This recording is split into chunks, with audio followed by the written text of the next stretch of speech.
And today you are one of the most well-known figures defending Israel and confronting pro-Palestinians. At what point did you decide to become actively involved in defending Israel internationally, and what sparked this commitment? So I really believe that I've been doing it almost all my life. But if I want to give a specific date where it became official, it's about 2018.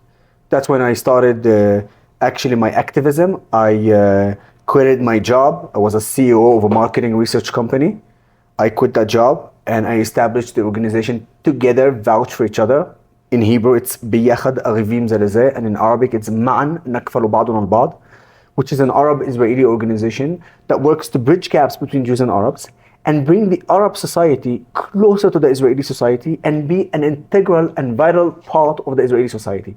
That is when it comes to the inside of activism and working about important issues within the Israeli community. But beside that, as minority, as an Arab organization from Israel, Muslims, Christians, and also from the Druze community, we go abroad and we show the truth and the reality about the state of Israel and about our reality as minorities living in Israel.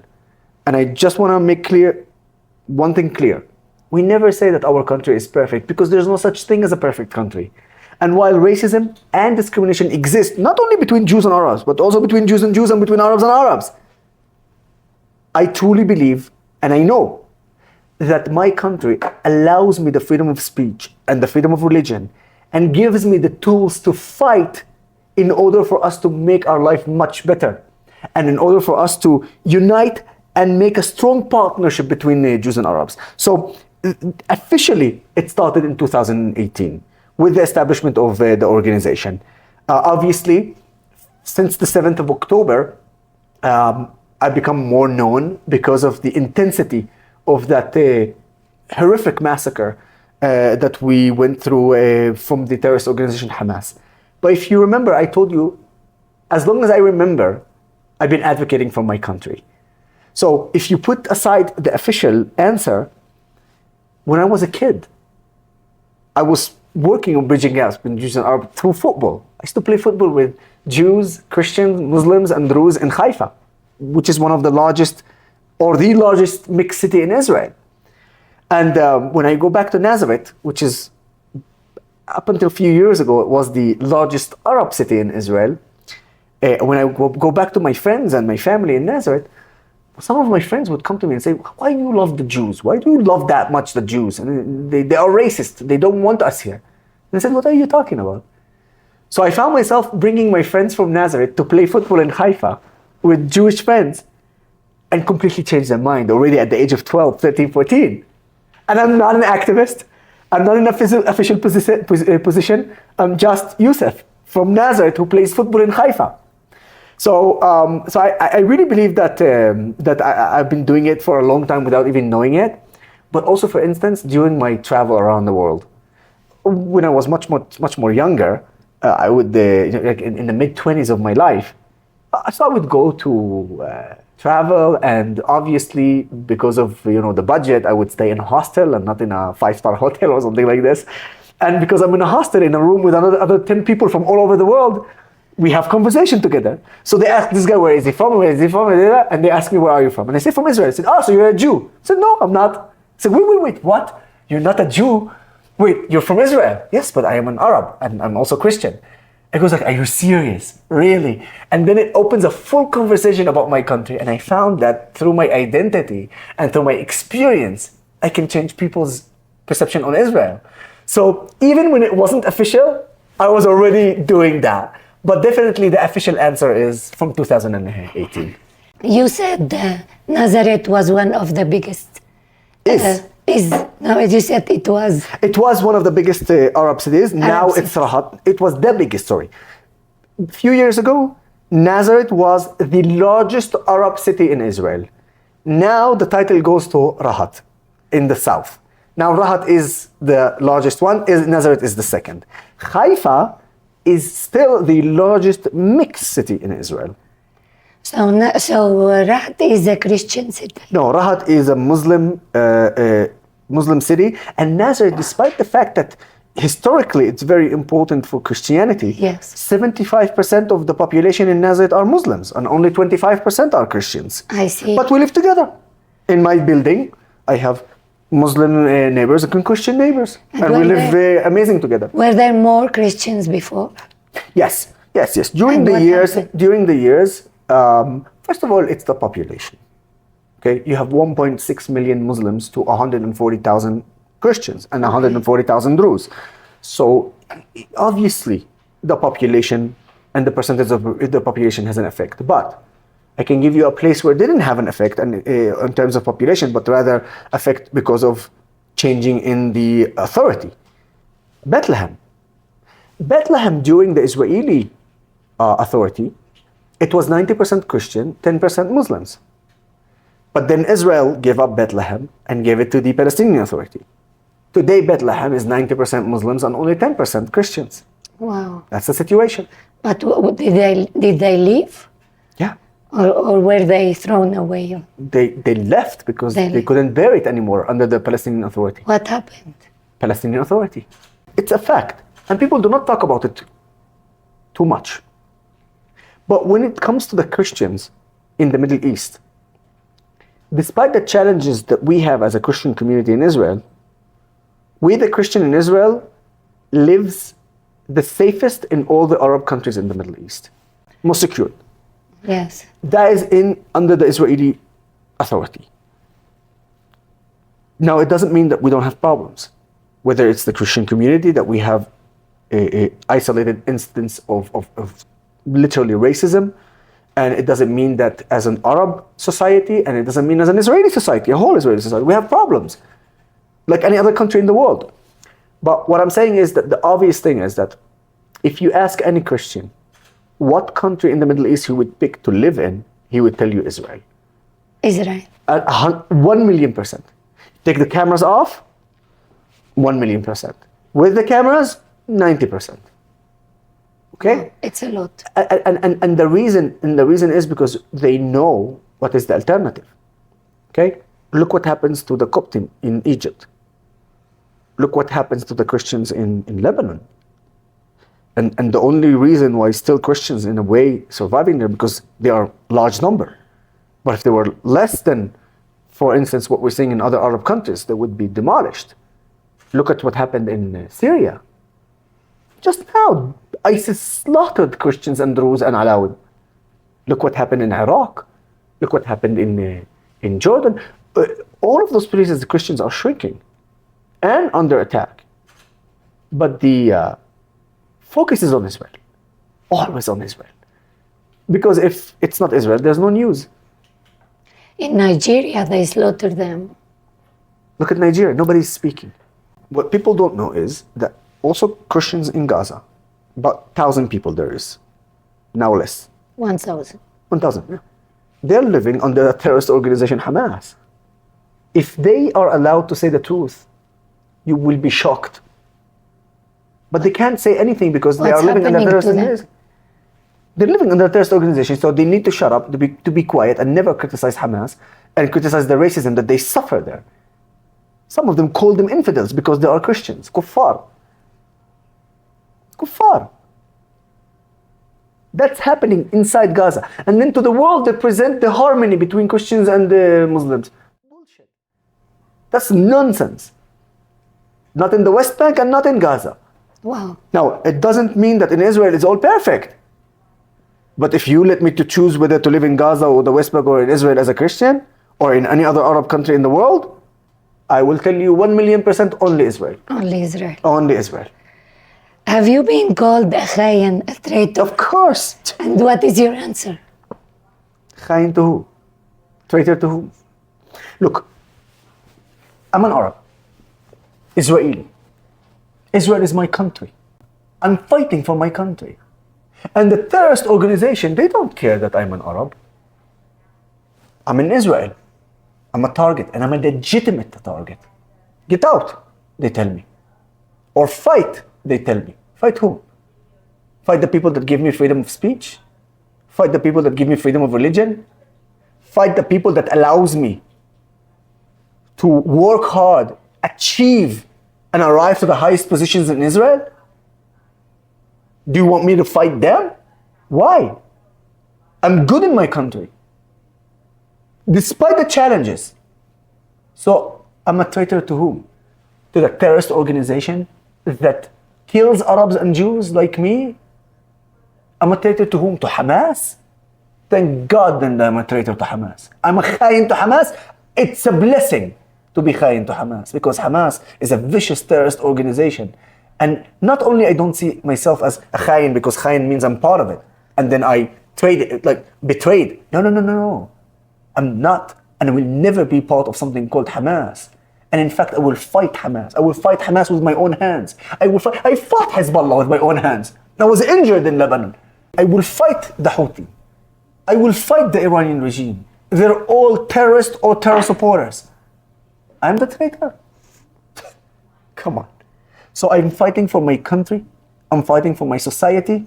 And when I say my society, it's not the Jewish society. It's the Israeli society, where you have Jews and Arabs. When I was in Lebanon, missiles from Hezbollah fell into my city, Nazareth, killed babies, injured dozens.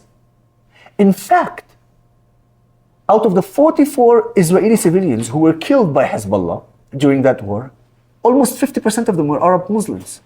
Did you know that? No. Half of the casualties from the war in 2006 is by Arabs from Israel.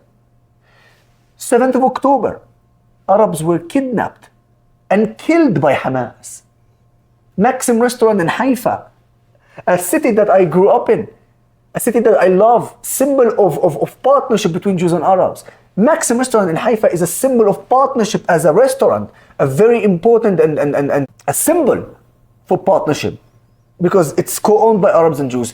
The people who work there are Arabs and Jews. The people who eat there are Arabs and Jews. And then a Palestinian female suicide bomber comes and bombs the restaurant, killing Arabs and Jews and injuring Arabs and Jews. I'm not a traitor. I'm a proud Arab, a proud Israeli, and a proud defender of my country. And if you call me traitor, you know this sentence better than anybody else. We always say, اللي مش عاجبه يروح يبلط البحر. Okay? This is my mother used to say that. And have you doubted?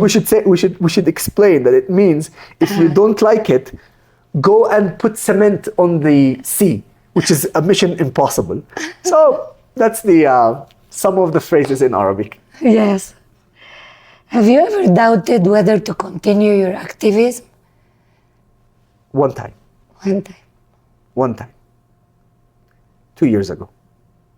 Before the 7th of October, actually. My family got attacked because of me. And they broke my mom's hand. What? Yep. And it was in front of my face, in front of my eyes. I saw everything. Who were they? Extremists from my community. That they don't like my work. And they don't have a way to combat or debate me, because they can't handle the truth, can't handle the facts, and certainly can't handle my style. And those are the people who are attacking me. At the beginning, they attacked me, I'm saying in general. And they attacked my friends, and they attacked my friends in the organization. And when they saw that it's not working and I keep moving on, they actually attacked my family. We were 14 members of my family, my siblings, my parents, the husbands of my 2 sisters and the kids, the nephews. Myself was there, of course. And at the end of that commotion, when the police came and they took us to the bus to just drive about 2 minutes to go and file a complaint at the police, and the other people who attacked us, the security had them a few hundred meters away from us. And so we're in that bus, and I saw that my mom is in huge pain and she can't move her hand. It was devastating. It was devastating. What was it, a stone? It's someone attacked her and grabbed her hand strongly and just twisted it and broke her hand.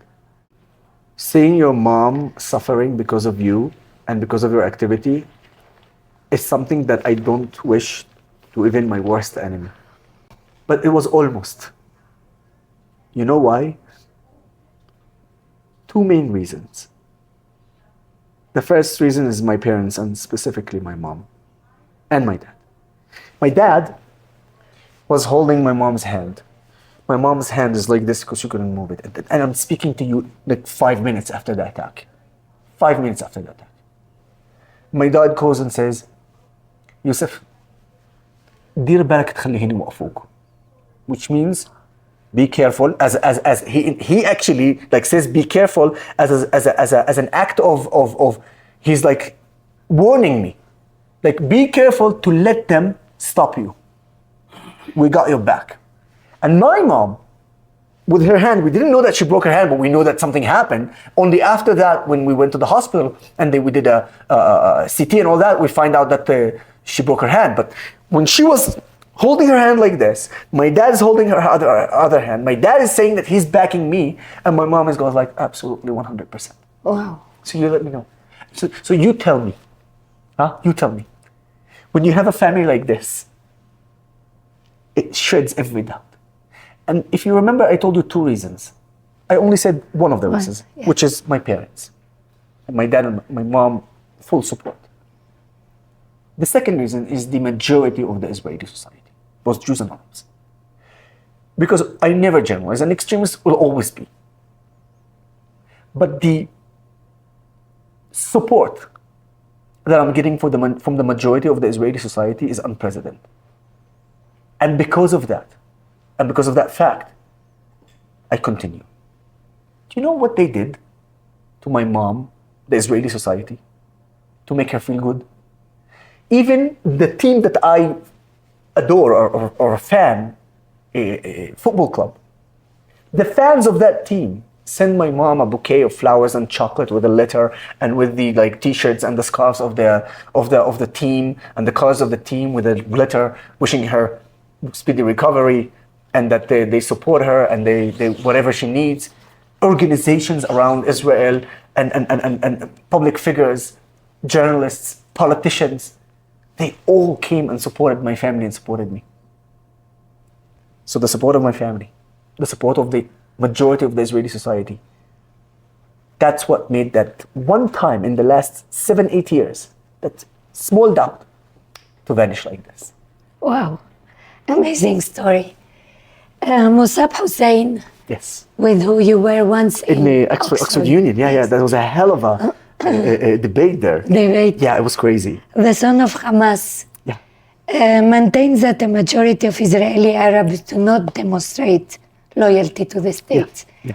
He even called them a fifth column and an existential threat. What is your thought about it?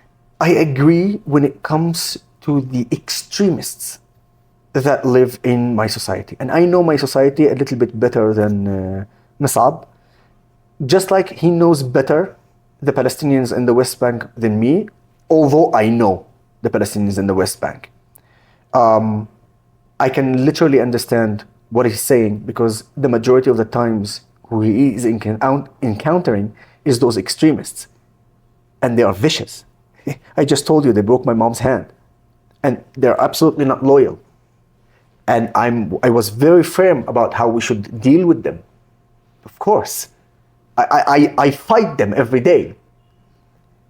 But what's the missing part where I come in is that despite the fact that we have extremists, we have among us, and in fact it's a majority, as I believe, that they will never ever replace the state of Israel with any Arab country in the Middle East. And in fact, they want to be part of the Israeli society. Why we are not listening to them, why we are not hearing their voices more, I just gave you the example. A lot of them do not want to go to this path because of the extremists and what they can do and will do to us. Even during the war, hummus place called Abu Shakir in Haifa. Delicious hummus. So if you're in Haifa, go visit. They decided to donate food to the army and support the IDF. Some of the extremists in Haifa started to boycott them and protest against them. Now I see behind the scene, I see a lot of Arabs saying like, what they're doing? Why they're like boycotting hummus Abu Shakir for doing something like this? But nobody is speaking. Thank God, I have power and influence. Thank God. I uploaded a post on it on my social media and I spoke about it on the Israeli channels. The next following day, Arabs and Jews came from all over Israel. I am not joking. I was there at 11 a.m. There was no protest. All those extremists went away, hide, because massive Israelis, Arabs and Jews, from Beersheba, Kiryat Shmona, during the war, they came to support hummus Abu Shakir. Guess what? At 11 a.m., he finished all the food. There was no more. There was no more. Then, the owner catches me and says, I still have, but I'm going to give it to the IDF. So, when you see and hear stories like this, you can't generalize and come and say the Arab society are not loyal and not this and not this. Does that mean that Mr. Yusuf is wrong when he speaks about those extremists who exist in my community? Or he's not wrong. He's absolutely right. But I am fixing a couple of things because of my experience. And this is a great example to send to everybody. Do not ever in your life generalize. Okay. Never. It's exactly what I say to the Arab community when I say, don't say that all the Jews are racist. This is what I say to the Jewish community when I say, don't say all the Arabs are terrorists, because in fact, the majority of the Jews are not racist. The majority of the Arabs are not terrorists. And in fact, the majority of the Jews and the Arabs want to live in partnership. And I proved that. And there's countless evidence that proves that. From the fact that you have every year 4,000 to 5,000 Arab Israelis, most of them are actually from the Muslim community who serve in the national service in the army in Israel. Hundreds every year that goes to the army, serving also in the police, as paramedics in Magen David Adom. So you have Arab Israelis integrated in every aspect of the Israeli society, okay? And they are proud to be in the position that they were. Don't forget, we have also officials from the Arab society who represent Israel, whether they are ambassadors or working in the MFA or working in the government. I prefer to give the spot for the voices who wants to unite and strengthen the Israeli society and also bridge gaps and bring closer the Jewish and the Arab society to each other. I prefer to put the focus on them without being naive and forget that we have the extremists because we need to deal with them. But I prefer to deal with them from the place of strength and power and unity, with Jews and Arabs together tackling the extremists from the Jewish society and the extremists from the Arab society. And this is the only way we can take Israel as a society and as a country to be a key player in the Middle East and certainly in the world. What about the Gazans? Yes. Are they also good and bad? Can we generalize? Okay. No, we can't generalize. It's based on the same equation that I gave you. Of course I can't generalize, and of course you will find someone in Gaza who is actually against what Hamas did. But let's talk about evidence, facts. Prior to the 7th of October, 80% of Gaza supported Hamas. After the 7th of October, there were actually a survey that shows that 70 to 80% even from the West Bank supporting the 7th of October. So you're saying general. I'm not generalizing. I am based on facts that the Arabs did as a survey in the West Bank and in Gaza showing that they support the 7th of October. Of course. So if I'm only bringing the statistics that the Arabs have brought me and they are the one who published it, what do you want from me? So I never generalize. But with all due respect, we know that Gazans are taught and educated on But terrorism. you say also West Bank. Of course, they send the same textbooks. Palestinians. Same textbooks. Same textbooks that they say that there's no place for Israel, that they should destroy Israel. Texts of math books where you have 5 IDF soldiers. You have 6 stones. How many stones you have left if you hit each and every soldier? 6 minus 5, 1 stone, that's the equation. But that's the equation. That's what they write. In my book, it was 5 stones on an apple, or whatever it is, not soldiers, not... That's the education. So I guess what I'm trying to say is that if we actually want to change things, the Palestinians need to change their education. And if they don't change their education, they're gonna bring another generation of hatred, another generation of supporting terrorism, and of course terrorism. Meanwhile, Israel will continue to prosper. So if anyone actually wants to help the Palestinians to free Palestine from Hamas, free Palestine from the Islamic Jihad, and certainly don't back and echo a narrative of a terrorist organization. So I hope I answered the question. Yes. 7th of October. Yes. Where were you? And did 7th of October change something between the relations between Arabs and Jews? Jews? Absolutely. Yes. It made it stronger. It made it. It made it stronger. I will give you even evidence to that. On the 7th of October, it started at 6:30. Where were you? So I was home, Yes. and then I woke up and I understood that we are in a huge war. And then I saw everything. So while in the Israeli media, they were talking about 20 deaths, I already know that there's 500. When they said 100, I already know that there was above 1,000. And all the videos that I got, I saw everything. Everything. Because I saw the Arab social media. Of course. Okay? So I saw everything before everybody. And then I realized I have to start speaking about what's going on and spread the news around the world. So I literally contacted all my friends. And this is crazy, yeah? Because Arab Israelis were responsible for Israeli Hezbollah in the 7th of October, the first hours. They took videos, they translated them, they suggested point of views that we need to talk about, and I was the face of it. Wow. So when you see Yusuf Haddad as someone who is representing the Israeli explanation and show the reality, it's not Yusuf Haddad. Arab Israelis behind me. They're just behind the scene. So that's what we did. But when I told you it's strengthened the relationship, it's first of all because of the stories that came out from the 7th of October where Jews and Arabs saved each other. Okay? And it's also because of what happened to me. Around 3 o'clock on the 7th of October, that's about 8.5 hours since the beginning of the attack, someone called me on my personal line, and he is not a fan of me. And I knew that. So I didn't answer. After a few tries, he tried to call me on an unknown number. Obviously, I didn't answer. He sends me a message. He goes, Yusuf, it's not what you think. Please answer me. Because prior to that, he would attack me and curse me. I'm curious. And I said, you know what, I'll answer. If he starts cursing, I'll just hang up. He calls me. I said, hello. And the first sentence that comes out of his mouth is, I finally understood. I said, what do you mean? He said, and keep in mind, this conversation happened 8.5 hours after the beginning of the attack.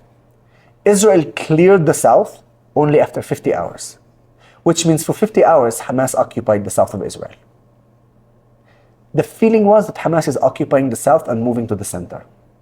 The feeling was that if Hezbollah enters, Yahya Sinwar and Hassan Nasrallah will shake hands in Tel Aviv. Wow. And then he says to me, I realized that I don't want to live under Hassan Nasrallah and Yahya Sinwar. I don't want to be under the ruling of Hezbollah and Hamas. No, thank you. I want Israel. Wow. The 7th of October made the Arab Israeli realize, of course, not all of us, but the majority of us, if we're not under Israeli authority, we're going to be under an authority that will literally take every right that we have today as Arabs who are living in Israel, with all the problems. And we have problems, as I said, and we can talk about those problems, but I'm telling you, as a core problem, they say that if it's not under Israel, then everything that we used to, or that freedom with the problems, we will suffer even more. And that's why I'm telling you that actually the 7th of October strengthened the relationship. And what do you think of Ben Gvir and Smotrich and their harsh statements against Israeli Arabs? You know, it's funny because I remember that Ben Gvir stopped saying Mavet la'Aravim and it's began Mavet la'Mechablim. Instead of death to Arabs, it's now death to terrorists. So I'm saying... He changed. He changed. Uh-huh. Yeah, he changed. And he said, you know what? It's a good step. But does that mean that I don't have criticism towards Ben Gvir as a minister who is responsible for the crimes and to reduce the crimes in Israel and also in the Arab society? Of course, he is responsible. And he failed. And I criticize him, but not from a place where I criticize him because I'm like, oh, you're bad, or you're racist, or no. From a place where professionally he failed. And I expect him as a minister to succeed. Just like I actually criticize the Arab leaders who also failed. Because I always look at the full picture. And just like I admit that there is responsibility of the state of Israel and the government of Israel, and of course the minister who is responsible for the crimes or to solving the crimes and reduce the total death of Israelis and certainly Arab Israelis in terms of crimes. But I also see the responsibility of the Arab leaders in my community who not only do not come and try to bridge gaps and work with the police to find solutions, but they attack the police, attack the country, and then they play it naive. I'm not. I'm going to criticize my country and I'm going to criticize my society because I actually want to find a solution. Meanwhile, the Arab leaders don't look for a solution, but they're trying just to find who is to blame. And same for my country when it comes to that, and they say, okay, listen, we don't have anybody to work with. Okay, that's not an excuse. They are right. They are right. They don't have anybody to work with because the Arab leaders in my society are not collaborating. But that's not an excuse. So here you have an Arab who is criticizing his government, criticizing his leader because he wants to find an actual solution to strengthen the Arab-Israeli society and the Israeli society and to find solution to those problems. That's what I expect from my leaders in Israel, whether they are from the Jewish community or from the Arab community. And unfortunately, we don't see that. Because if there's a minister that I can criticize, even harshly, that shows that I have that right, freedom of speech. Show me who can do that in an Arab country. Do you plan to go into politics? I don't know. It is a possibility, but I think that the best answer to give you is that if I feel that I can influence much better than where I am right now, I will make that step. But only if I feel that I can influence much better than what I do today. If not, I'm going to stay exactly where I am. I'm not rushing to that or in need of that. Because I believe that the work that I'm doing today with my organization and the work that I'm doing today with other Israelis, and of course exposing the lies of the anti-Israel people is super important. And I'm really proud of doing that, and I can see that influence behind this activism. So I want to make sure to continue and affect and influence and to send that message of unity to strengthen our society and our country to be much better. And I will state again, if I feel that I can do it in a different position, whether it's inside the politics or not, we will see. Israel has managed to bring all the hostages back. Yes. And now it seems the Gaza peace plan must proceed. Must proceed as long as Hamas give up the weapons. I don't see them giving up the weapons. Okay, one part. Do you think they will give? They are saying no. It doesn't. Don't. You're asking me for my opinion. No. I don't. No. Let me. I'll tell you why. I am an Arab and you are an Arab, and I think they won't give back their weapons? But you don't need to think. Because it's like to surrender. You don't need to think though. That's what I'm trying to tell you. You're asking me, do you think?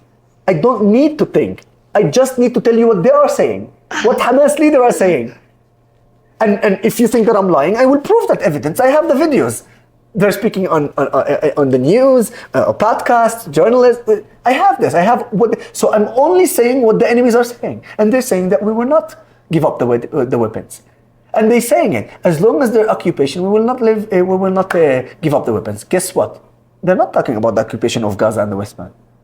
They're talking about the occupation of all Israel, from the river to the sea, including Tel Aviv, Beersheba. So obviously Israel is not going anywhere. And Beersheba is an Israeli town. And Haifa is an Israeli town. And Tel Aviv and Nazareth. So, and they're saying that as long as there is occupation, including on Tel Aviv and on Beersheba, we will not give up our weapons. So they are saying that they are not going to give up on their weapons. Not me. I'm just passing what they are saying. So what is next for Israel? Destroying them completely. Destroy them completely. Destroy them completely. I was among the very vocal voices from the first hour of the 7th of October. No negotiation. Nothing. The only way to bring our hostages back and to maintain our security and confidence is to allow the IDF to speak the language of Arabic in the Middle East when it comes to our enemies.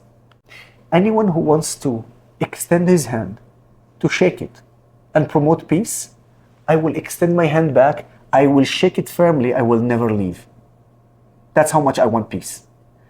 But anyone who wants to extend his hand to hit me, I'm going to cut that hand before it raises up. This is speaking Arabic to our enemies. So what should Israel do with the 2 million Gazans? The idea is very simple.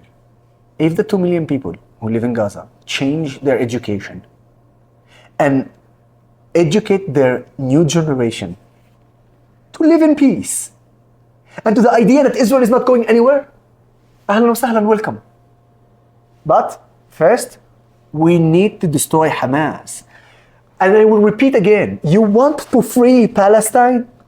You want to feel good about yourself? Free Palestine from those terrorist organizations that actually kept the Palestinians in harm. That's the problem. And that's why I'm telling you, 2 things. We destroy Hamas and we start working with the Palestinians in a very simple way. You're either change your education or you're gonna have again what you did. And we don't want that. We want you to prosper and live better. But here where I think the Arab society, the Israeli Arab society, and especially people in high positions in Israel, in Israeli government, they are the one who should be leading that. The Arabs from Israel should lead that because we know the mentality and we know how to speak to them. And we come from the same culture and understanding, but we're coming from a place where we represent Israel and the interests of Israel and the interests of the region.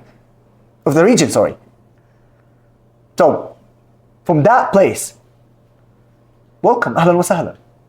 But if you want to promote another Hamas, if you want to keep educating the next generation on terrorism, okay, we will fight you and we will win. Because every time we fought, every time Israel won. But haven't you seen that?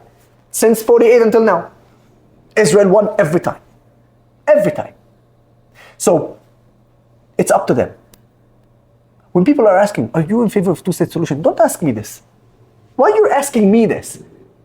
The Jews proved that in 1947 when they signed the partition plan. The Jews proved that in Oslo Accord. The Jews proved that during Bill Clinton, when Bill Clinton said, I gave Yasser Arafat what he wants. I gave him East Jerusalem. I gave him West Bank with swap lands, which gives them 104% of the lands. I gave them a tunnel that connects Gaza to Ramallah. What do you want more? What do you want more? He said no. Ask the Palestinians if they want 2 states, because you know what? Meanwhile, they're chanting, from the river to the sea, Palestine will be free. We don't want 2 states, we want all of it. Guess what? You're not gonna get anything. Anything. Because you're gonna lose and lose and lose and lose and lose again. And further than that, I'll tell you, okay? And I'm going to be very clear about it. They don't own that land. Historically, there was never an Arab Muslim Palestinian state, ever. And I always say, I agree with one thing when it comes to the anti-Israel terror supporter pro-Palestinians. I agree with them on one thing. When they say it did not start on the 7th of October, they're right.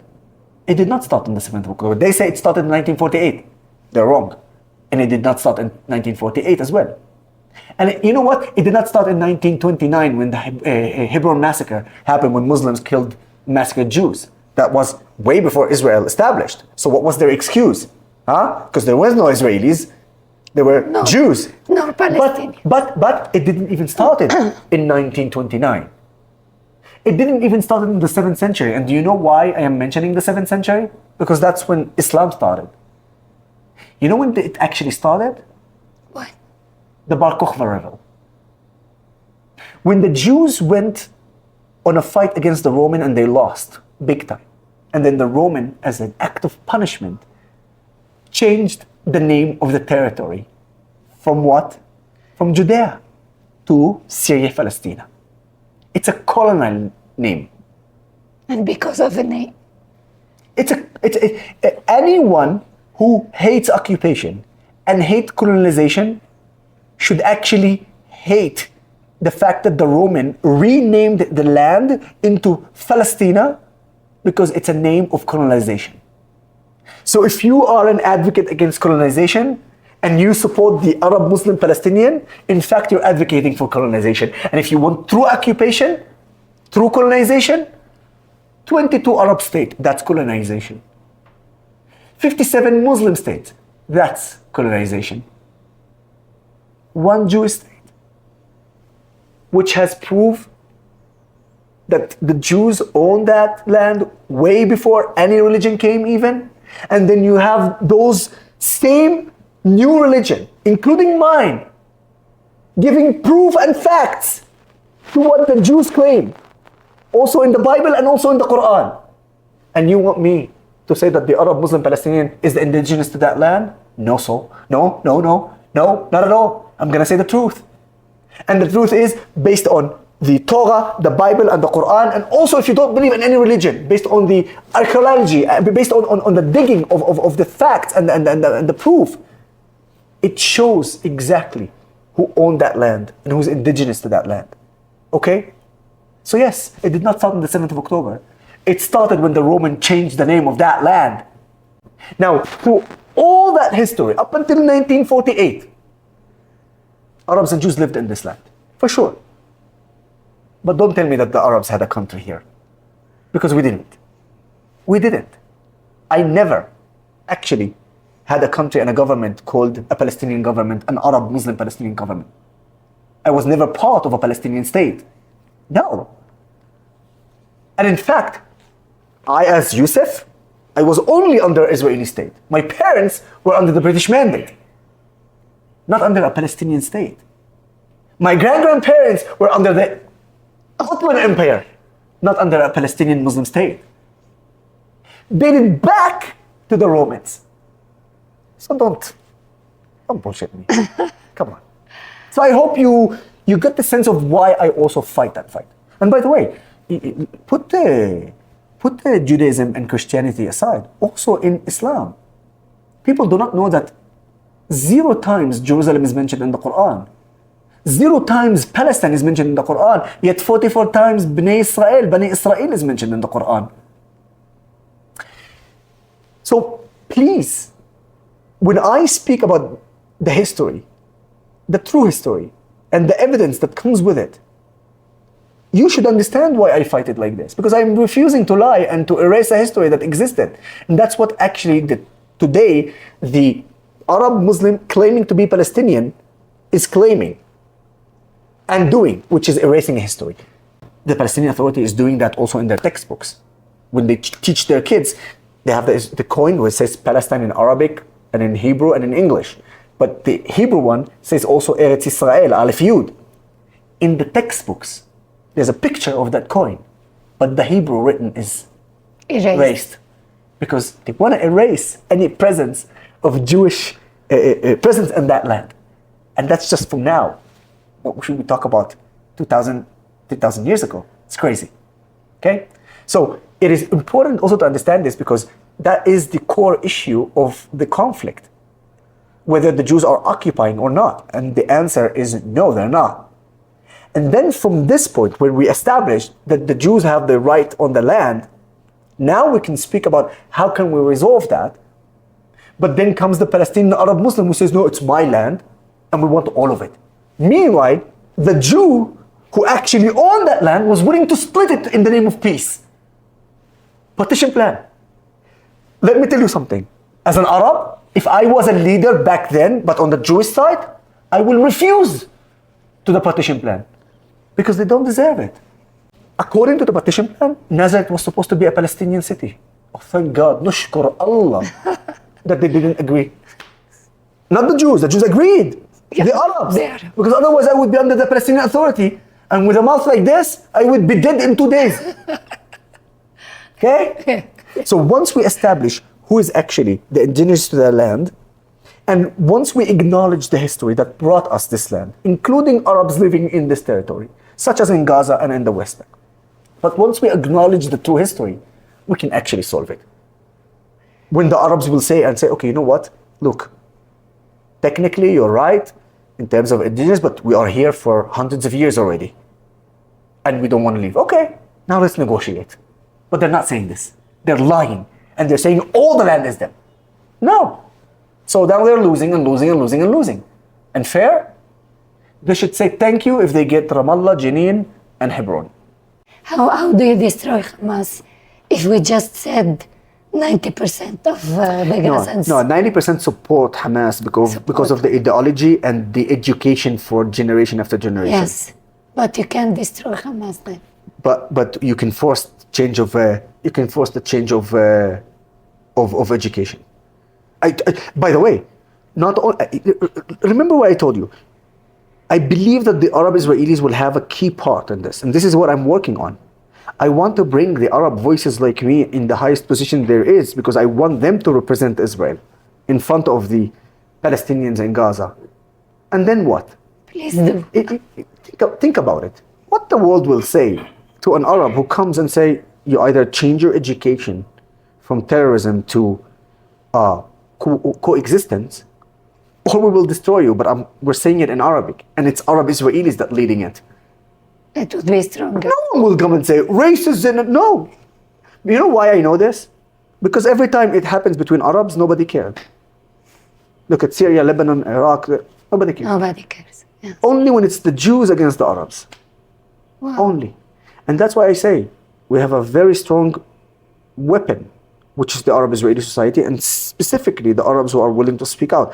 And by the way, since the 7th of October, more and more Arab Israelis are speaking out like me. And I welcome that. I love to see that, and I try in my social media to give them a platform because I want to emphasize their voices and make them even stronger and better. It's my agenda. I'm not even shy of saying that, ashamed of saying it. But imagine this. So is it possible? Absolutely possible. But we need to go into the Middle Eastern mentality.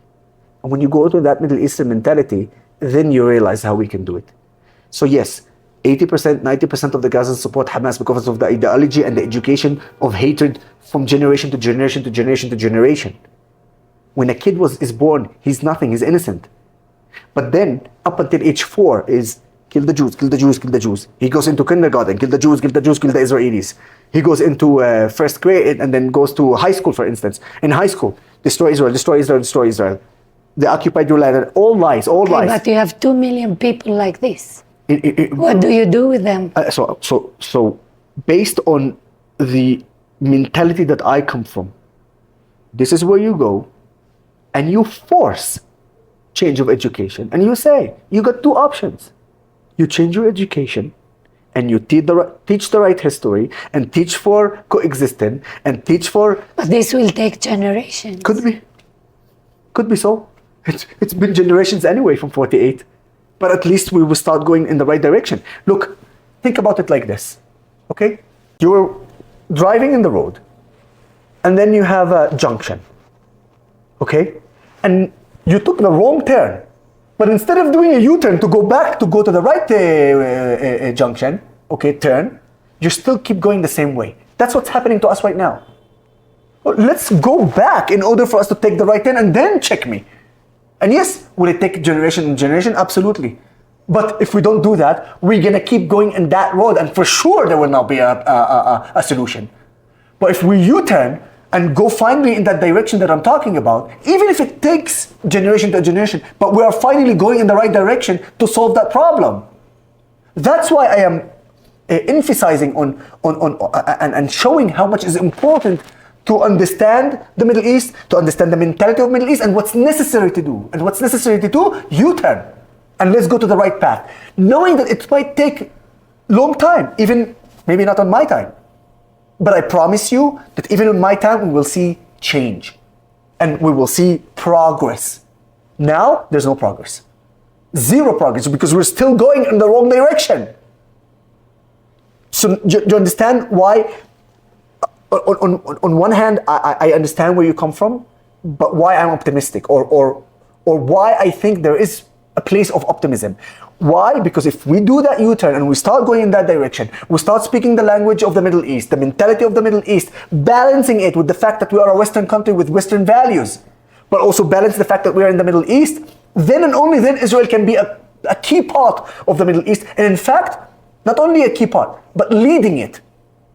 Not even Saudi Arabia or Emirates or Qatar, Israel. With the 2 million Arabs who are living in Israel, that's a huge weapon that if we actually use that, we're gonna make Israel unbelievably strong in the Middle East and in the world. But we need to take that direction. And this is exactly what I'm working on. Wonderful. And how do you piss them off? Well, first of all, let's see exactly what's going on here. We have Hamas, we have Hezbollah, and of course, we have the Iranian regime. I think the best way to piss them off is with this map, Israel's map, and to tell them that Israel is not going anywhere. We're here to stay, and we're going to continue working on the partnership between Jews and Arabs to unite the Israeli society, to make it stronger, to make it better, because when the Israeli society is united, not the IRGC, not Hamas, not Hezbollah, no one can beat the Israeli society. Am Yisrael Chai, Yahya Sha'ab Israel, we're here to stay, and eventually, you'll see the history. Israel is going to exist, and you guys are going to be thrown into the garbage of the history. Piss them off? I think so. Thank you so much. Shukran. Tada. Shukran. And Raquel Rochelle, she told me if you can say some words about... Of course. Bet Lochem. It's my second family. Bet Lochem. Bet Lochem, it's a place where a lot of the wounded soldiers who fought for Israel to defend Israel from terrorist organizations, to defend Arabs and Jews, by the way, yeah? And you have Arabs and Jews who served in the IDF. And they got injured during the war or operation, any operation. And the injury could be physically and could be mentally. And, you can go back to your home with your parents and siblings and they will support you, but they will never understand you because they're not in your position. Bet Lochem is the family where you get the full understanding because they know exactly what you're going through. And you know that your friend here who is in Bet Lochem, he just passed the same thing that you passed. So we have something in common without even speaking one word. And we can feel that. And the fact that we have this place that gives home to the Israelis who fought for Israel, defended Israel, is something that we treasure from the bottom of our hearts because it saves us and it helps us to move forward and continue with our life. I am one of those examples because after the war, I suffered from PTSD, I suffered from physical problem, but the fact that I have a house, both my parents and my siblings, but also Bet Lochem who fully understand who I am, that's what made me rehabilitate, both physically and mentally, and be strong and even stronger than I was before the injury. And this is why I will always treasure Bet Lochem in my heart, and what they're doing is unbelievable for the Israeli society. Toda mikol halev. Thank you. Thank you very much. Well, it was a pleasure.